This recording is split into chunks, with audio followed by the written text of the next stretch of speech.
오늘 저는 여러분과 함께 누가복음 7장 11절에서부터 17절의 말씀을 가지고 함께 나눌 설교의 제목은 인생의 퍼레이드입니다.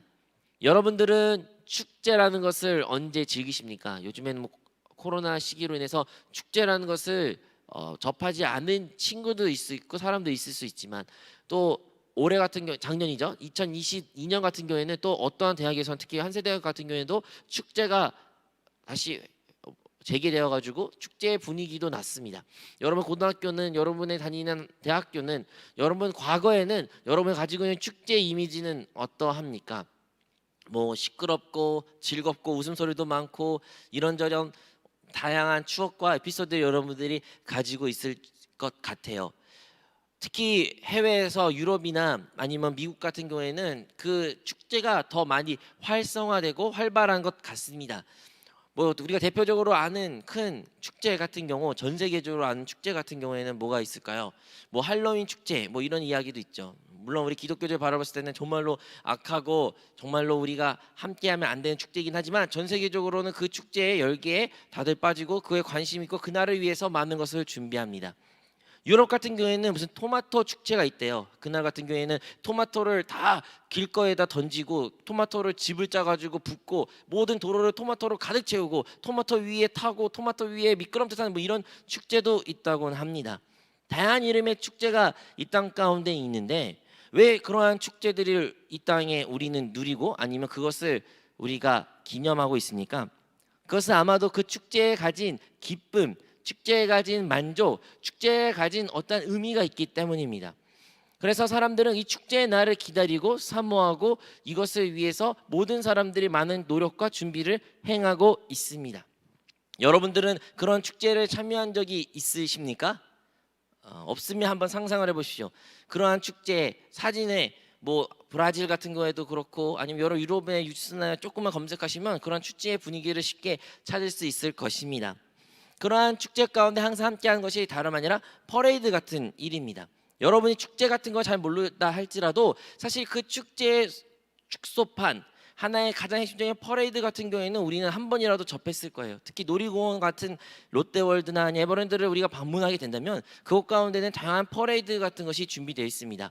사람들이 그것을 구경하기 위해서 모든 사람이 기다리고 그것을 보고 즐거워하는 사람들도 있지요. 이렇게 사람들은 그 퍼레이드를 통해, 축제를 통해 기쁨과 만족을 누리려고 합니다. 근데요, 또 다른 하나의 큰 모임 또는 많은 사람들을 함께하여 보내는 것이 있는데, 그 축제에 반대되는 것은 다름 아니라 장례입니다. 정말로 장례가 치러진다면 모든 사람들이 모입니다.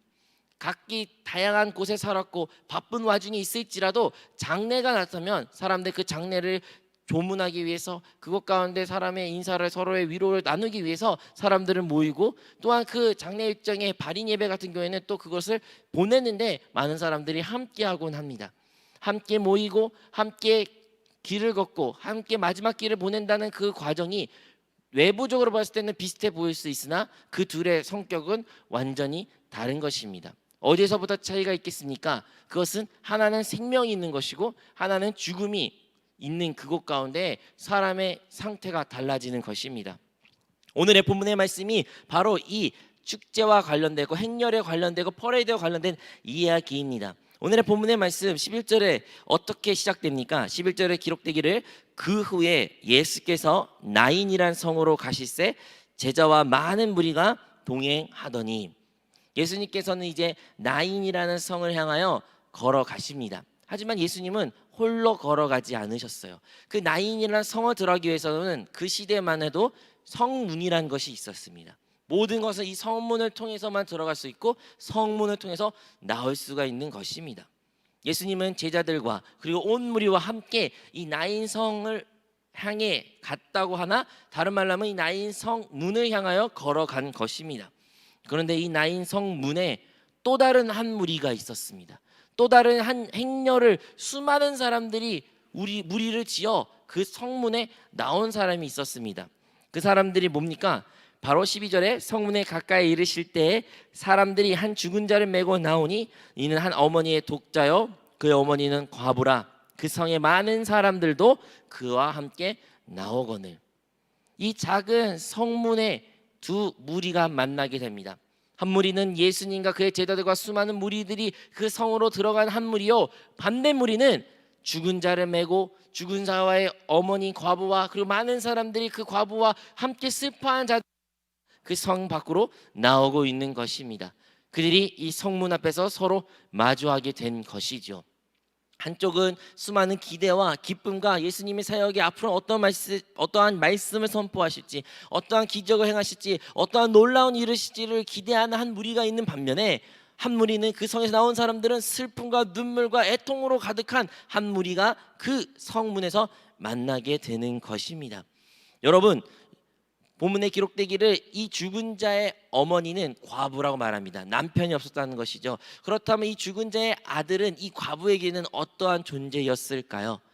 여러분, 오늘날에도 사랑하는 아들이 죽으면 많은 사람들이 슬퍼하실 것입니다.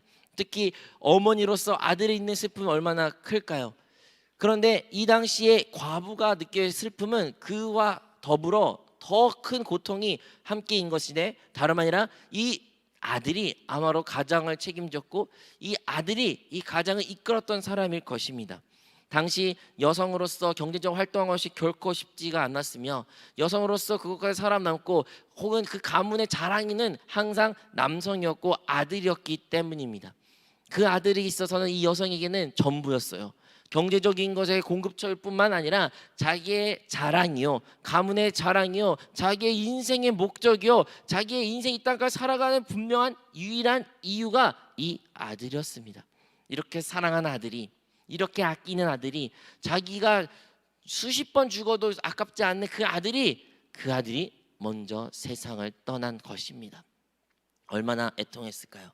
근데요, 그 아들이랑 이 과부는 또한 행실이 나쁘지 않은 것 같습니다. 어떻게 할 수 있을까요? 수많은 사람들이 이 여인과 이 아들의 죽음으로 인하여 함께 슬퍼하고 함께 그 성문 밖으로 나가는 것이 성경에 기록되어 있기 때문입니다.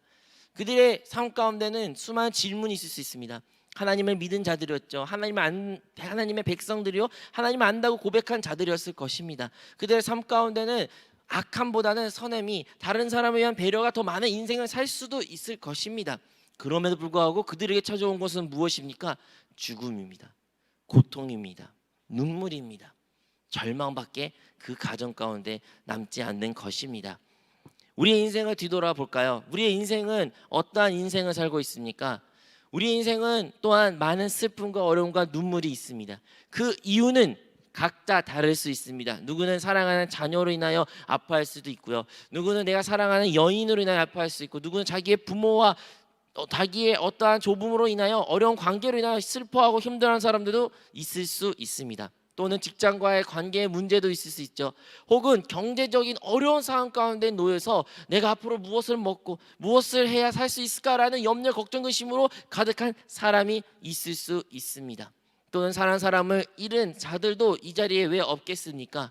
우리는 죽음이라는 것을 피할 수 없습니다. 그리고 그 죽음이 언제 닥칠지도 모릅니다. 특히 나의 사랑하는 사람들이에요. 그 사랑하는 사람이 죽음을 맞닥뜨렸을 때 얼마나 우리에게는 큰 절망이요, 눈물이요, 슬픔으로 다가옵니까? 여러분, 우리 그러한 절망 가운데 놓여 있습니까? 해답이 없고 탈출구가 없으며 도대체 나에게 왜 이런 일이 일어난지 알 수 없는 그러한 답답함에 혹시 놓인 사람이 이 자리에 있습니까? 과부가 그러한 상황이었습니다. 답을 찾지 못했습니다. 왜 그러한 고난이 자기에 온지도 알 수가 없었습니다. 이 여인과 그 수많은 무리들은 눈물을 흘릴 수밖에 없었습니다. 우리의 인생도 마찬가지입니다. 우리의 인생의 수많은 시간이 눈물의 시간입니다. 우리의 삶을 뒤돌아볼 때 눈물 없이 무엇을 말할 수 있으며 눈물 없이 무엇을 표현할 수 있겠습니까? 우리는 그러한 눈물과 함께 이 시간을, 인생을 살아갑니다. 아니요 목사님, 저는 그렇게 인생이 슬프지 않아요. 저는 그렇게 힘들지 않아요. 제 인생은 좀 더 평탄하고 그렇게까지 어렵지 않은데요 라고 말할 수도 있어요. 그럼 여러분 주위 사람을 보십시오. 여러분 조금이라도 관심을 기울여 여러분의 사랑하는 사람들이나 여러분의 친인척 옆에 주변을 바라보십시오. 그들은 어떠한 인생을 삽니까? 여러분의 주변에는 쉽게 이 과부와 같이 인생의 끝을, 절망을 맞닥뜨린 사람을 반드시 보게 될 것입니다. 그리고 여러분이 그들을 진정으로 사랑하고 진정으로 그들의 관심을 기울이다면 여러분은 그들과 함께 눈물을 흘리며 함께 아파하며 함께 그 절망을 감당한 모습을 쉽게 찾곤 합니다. 그렇다고 그것 가운데 답이 나타납니까? 그렇다고 우리의 그 절망이, 우리의 아픔이, 우리의 눈물이 기쁨으로 변하게 되는 것입니까? 결코 그러지 않습니다. 하지만요, 오늘의 본문의 복음은, 기쁜 소식은 바로 그 성문 앞에 다름 아닌 예수님과 그 무리들이 함께 지나간다라고 기록되어 있는 것입니다. 우리 함께 읽었지요. 13절에 그리고 예수님께서는 그 지나간 성문 앞에서 그 여인을 보시고 이러한 감정을 가지셨습니다. 주께서 과부를 보시고 불쌍히 여기사 울지 말라 하시고, 우리 주님의 첫 번째 반응은 그 과부를 바라봤을 때 긍휼의 불쌍한 마음을 가지고 바라보셨다라고 성경에 기록되어 있습니다. 그리고 그녀에게 향하여 울지 말라고 오늘의 본문에 기록되어 있습니다. 14절에 기록되기를 가까이 가서 그 관에 손을 대시니 맨자들이 서는지라 예수께서 이르시되 청년아 내가 내게 말하노니 일어나라 하시매. 여러분, 예수님께서 여인을 향하여 관심을 기울이시고 불쌍히 여기시고 울지 말라고 말했습니다. 하나의 위로의 말일 수도 있죠. 많이 힘들지요. 그래, 힘들구나. 나도 너의 아픔을 함께 공감하기를 원해. 이렇게 그냥 말로 그친 울지 말라는 말이 아니라 예수님께서는 그걸 넘어서 이제 그 죽은 자의 그 관에 대하여 손을 대었다라고 기록되어 있습니다. 여러분, 손을 댄다는 게 어떠한 의미입니까? 여러분들은, 우리는 이 시대 살아갈 때 그게 별것도 아닌 거로 생각하지만 이스라엘 유대인들에 있어서는 죽은 자를 만지는 것은 결코 있어서는 안 된 일입니다. 이것은 부정한 일입니다. 죽은 자를 손에 결코 대서도 안 되고, 된 자들은 무리에서부터 떨어져 나가야 되는 것입니다. 왜냐하면 그거는 불결한 일이기 때문인 것이죠. 근데 예수님께서는 그런 거를 무릅쓰고 그 죽은 자가 있는 그 관에 대해 손을 얹으셨다라고 성경엔 기록되어 있습니다. 무엇을 말한 겁니까? 지대한 사랑과 관심을 예수님께서는 그 여인에게, 거기 있는 많은 무리 사람들에게 보여주신 것입니다. 눈물밖에 저물밖에 남지 않는 그 무리들을 향하여 예수님께서는 관심과 위로를 넘어 진정한 사랑과 그 몸의 표현을 그들에게 보여주신 것입니다. 그리고 청년에게 말하죠. 내가 내게 말하노니 일어나라 라고 말했습니다. 그리고 기적 같은 일이 일어난 것이죠. 바로 이 청년이, 죽은 자가 부활한 사건이 기록한 것입니다. 정말로 차갑고 차디었던 그 청년 가운데 온기가 되살아나고 이제 다시 일어나 그 사랑하는 어머니 품에 돌아가는 역사가 나타난 것입니다. 이 모든 일이 어디서 일어났습니까? 바로 성문 앞에 일어났습니다. 성문 앞에서 일어난 이 모든 일, 그 성문 앞에는 어떤 무리가 있었습니까? 장례를 집례하려는 수많은 무리와 또는 예수님과 함께 따른 수많은 무리들이 함께 모여 그곳 가운데 놀라운 기적이 나타났으며, 그 기적으로 통하여 모든 사람이 하나님의 놀라운 역사를, 예수님이 놀라운 선지자라는 것을 고백하는 본문의 기록이 남겨 있습니다. 우리의 인생을 뒤로 봤을 때 우리에게는 그런 고난과 아픔과 눈물과 문제가 있습니다. 정말로 우리의 인생이 나의 감정적으로 메말라서 죽음 같은 고난 가운데 놓인 사람이 있을 수도 있습니다. 산 것이 산 것지 않은 인생을 사는 자들도 있을 수 있습니다. 경제적으로 너무 어려워서 힘들어하는 사람이 있을 수 있죠. 나의 장래가, 미래가 어두워서 어떻게 살지 알 수 없고 정말로 사형 선고를 받은 것 같은 그런 답답함으로 살아가는 사람들도 있습니다. 혹은 내가 아니라도 나의 사랑하는 사람들 이런 어려움의 상황 가운데 놓였을 때 우리가 할 수 있는 것은, 유일한 것은 우는 것이요, 슬퍼하는 것이요, 절망밖에 없는 것입니다. 이러한 절망과 이러한 슬픔과 눈물밖에 없는 그 인생 가운데 우리 주님이 먼저 찾아오셨습니다. 할렐루야. 여인이 예수님을 찾으러 간 것이 아니에요. 오늘의 본문은 그 슬퍼하는 여인에게 예수님이 먼저 찾아오셨습니다. 그리고 그 여인을 향하여 예수님이 먼저 울지 말라고 말씀하신 것입니다. 사랑하는 여러분, 예수님은 우리를 향해 불쌍한 마음을, 긍휼의 마음을, 사랑의 마음을 가지시고 우리를 향해 동일하게 말씀하십니다. 울지 말라. 우리는 눈물을, 혹은 눈물이 결코 나오지 않는 자들은 화를 내면서, 분노를 내면서 우리 인생을 살아갑니다. 하지만 주님은 우리를 불쌍히 여기사 우리에게 울지 말라, 아니 우리의 그 감정에 대하여 공감을 하십니다. 하지만 공감으로 넘어서 주님께서는 그 문제의 참된 핵심을 보게 되는 것이죠. 무엇입니까? 바로 죽은 것을 살리는 것입니다. 죽은 자를 살려주신 것이 그 문제의 본질을 아셨던 주님처럼 우리의 인생의 본질은 오직 우리 주님밖에 아십니다. 우리 주님은 우리의 그 문제를 어떻게 해결하실지 가장 잘 아는 분이시요, 그 문제를 죽음에서 부활을 바꾸신 것처럼 우리의 실패에서 절망에서 성공과 하나님의 소망으로 바뀌실 수 있는 분이 오직 예수님밖에 없다는 것을 우리는 기억해야 될 줄로 믿습니다. 우리 주님은 그 여인에게 죽은 아들을 부활시켜 돌려준 것처럼 우리 인생 가운데 그 낙담과 실패와 절망의 인생을 변화시켜 하나님의 살아있는 것으로 바꾸실 것입니다. 그렇다면 여러분, 우리 인생 가운데 정말로 사랑스럽고 정말로 아끼고 나의 목숨같이 여겼던 그것이 무엇입니까? 여러분, 그것이 무엇이라고 생각하십니까? 뭐 개인적으로 물질적인 아들적인 그런 것이 있지만 가장 우리의 실질적으로 우리의 와닿는 것은 다름 아니라 우리의 생명입니다. 생명. 근데 여러분, 우리의 생명을 그렇게 주님께서 관심하지만 과연 우리는 우리의 생명에 대해 얼마나 지대한 관심을 가지고 있습니까? 혹은 그 육신적인 생명을 넘어 우리의 영적인 생명, 우리의 영의 상태에 대해서는 얼마나 우리가 관심을 가지고 있는 것입니까? 우리의 영적으로는 살아있고 영적으로는 활력 있고 영적으로는 그 어떠한 행복한 모습으로 축제를 누리는 하나님의 평안을 누리고 하나님을 찬양하고 하나님을 경배하는 그러한 영적인 상태입니까? 아니면 영적으로는 죽어 있어 정말로 메마르고 차고 죽은 자와 같은 그런 삶의 인생을 살아가는 우리의 모습입니까? 우리는 많은 경우에는 환경을 향하여 문제를 찾곤 합니다. 환경 때문에 내가 이래, 나의 누구 때문에 제3자로 아니면 나의 처인 상황 때문에 우리는 문제를 찾고 비판하고 그것에서부터 답을 얻으려고 합니다. 그리고 그것이 변화가 되면 모든 것이 달라질 거라고 생각하곤 하죠. 하지만 우리의 인생은 또한 그거 외부적인 뿐만 아니라 많은 경우에는 우리의 영적인 상태와 관련이 있습니다. 무슨 말입니까? 아무리 환경이 어려워도 아무리 환경이 변한 것이 없고 절망이 가득할지라도 나의 영적인 이 속사람이 강건하고 속사람이 건강하고 속사람의 생명력이 있으면 우리는 그 외부적인 환경에 요동하지 않으며 승리할 수 있고 이겨낼 수 있으며 그것 가운데 그리스도를 전하고 하나님께 영광을 돌릴 수가 있습니다.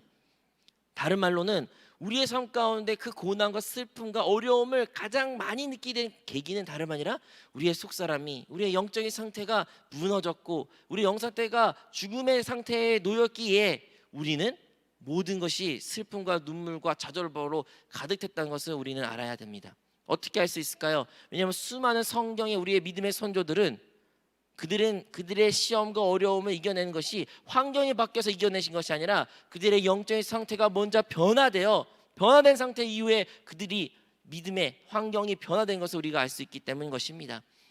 오늘 담임 목사님께서도 설교하신 것처럼 아브라함이 그의 외부적인 환경적인 변화가 어디서부터 비롯된 것입니까? 그의 영적인 상태가 바뀌었을 때 그 모든 것이 시작된 것입니다. 아브라함뿐만 아니라 다윗도 마찬가지고 다니엘도 마찬가지고 수많은 성경에 나온 인물들을 자세히 읽어보십시오. 그들의 변화가 외부적으로 변했기 때문에 그들의 영적인 상태가 긍정적으로 변한 것입니까? 아니죠. 먼저 그들의 속사람이, 그들 안의 사람이 살아났고 살아있고 회복되었기 때문에 그들의 환경이 변화가 된 것입니다. 설사 변화가 안 될지라도 그들은 이기는 자여 승리한 삶을 누렸던 수많은 신약의 인물들과 사도들이 존재하는 것입니다.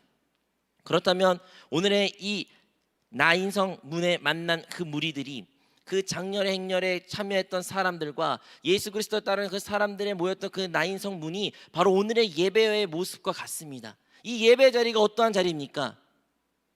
그 장례와 함께 슬퍼하고 어렵고 눈물 흘리는 사람들의 모습에 여러분이 혹시 속해 있습니까? 아니면 예수 그리스도를 구주를 고백하며 주님이 행하실 일을 기대하며 주님을 따르고 주님의 인도하심 안에 거하는 사람들이 그 무리에 섞여 이 자리에 나와 있습니까? 예배의 자리는, 이 자리는 그 모든 사람들이 함께 섞여 있는 자리입니다. 그러나 오늘 이 자리에는 어떤 일이 일어난 것입니까? 그 죽은 자가 부활한 것과 같이 우리의 인생 가운데 하나님께서 행하실 수 없다고 생각하는 일들조차도 하나님을 변화시켜 회복시키고 부활시키고 하나님의 뜻이 이루어지는 그 모습을 체험할 수 있는 것이 이 예배의 자리입니다. 그럼 만약 우리 예배 자리에 그것을 우리가 체험하고 목격하고 그것을 우리가 보았다면 우리는 우리의 삶에 변화를 느끼게 될 것입니다. 여러분은 어느 무리에 속하고 이 자리에 나왔습니까? 그 작년 행년에 함께했던 그 무리에 속해서 이 자리에 나와 그 근심과 걱정, 눈물로 슬픔으로 가득 차 이 자리에 나왔습니까? 그렇다면 여러분 기뻐하십시오. 주님이 이 자리에 함께 계십니다. 주님이 여러분을 만나 주십니다. 주님이 여러분의 눈물을 닦아주시고 여러분이 그렇도록 바라던 일들이 회복된 역사가 오늘부터 시작될 것입니다. 여러분 만약에 여러분이 그것을 이제 뛰어넘어 예수님과 함께 동행하고 예수님과 함께 걸어가며 예수님의 가르침에 안에 거하는 그 무리가 이 자리에 혹시 있습니까? 그럼에도 불구하고 또 기뻐하십시오. 왜냐하면 오늘 예배를 통하여 주님께서 또 놀라운 일을 우리에게 보여주시기 때문입니다. 우리는 항상 이 예배 자리가 퍼레이드 축제 같은 자리가 되어야 됩니다. 기쁨의 자리가 되어야 됩니다. 여러분 우리가 이 예배 자리에 도살장에 끌려온 양같이 아니면 짐승같이 나온 자리가 아닙니다. 예배는 축제의 장소요, 기쁨의 장소요, 하나님의 영광을 돌리는 장소입니다. 근데 우리의 삶의 태도는, 예배의 자세는 어떠했습니까? 어쩔 수 없이 아니면 슬픔과 눈물을 가득하게 해서 이 자리에 나올 수도 있죠.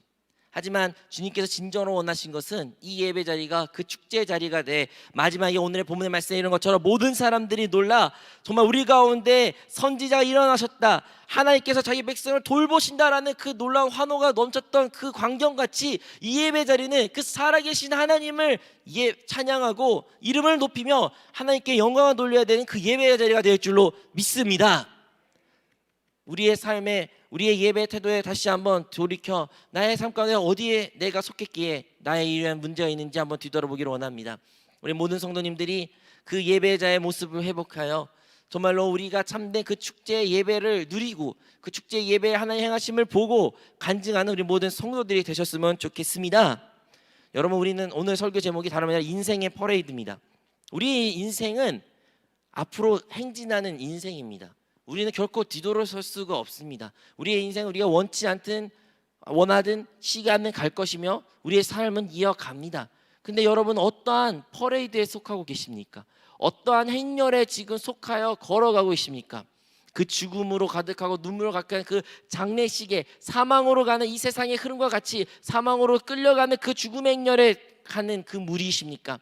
아니면 예수님을 따라 예수님의 가르침에 따라 교회를 따라 그 생명을 따라 그 영을 따라 성령을 따라 사는 그 무리에 합류하여 주님의 행하신 일을 기대하며 걸어가는 그 행렬에 참여하고 계신 분이십니까? 오늘 우리 모두가 바로 그 살아있는 예수 그리스도를 섬기며 주님을 따르며 주님의 그 생명을 보고 체험하는 우리 모든 그러한 믿음의 패러이드를 생명의 퍼레이드를 참여하는 우리 모든 성도님들이 되시기를 주님 이름으로 축원드립니다.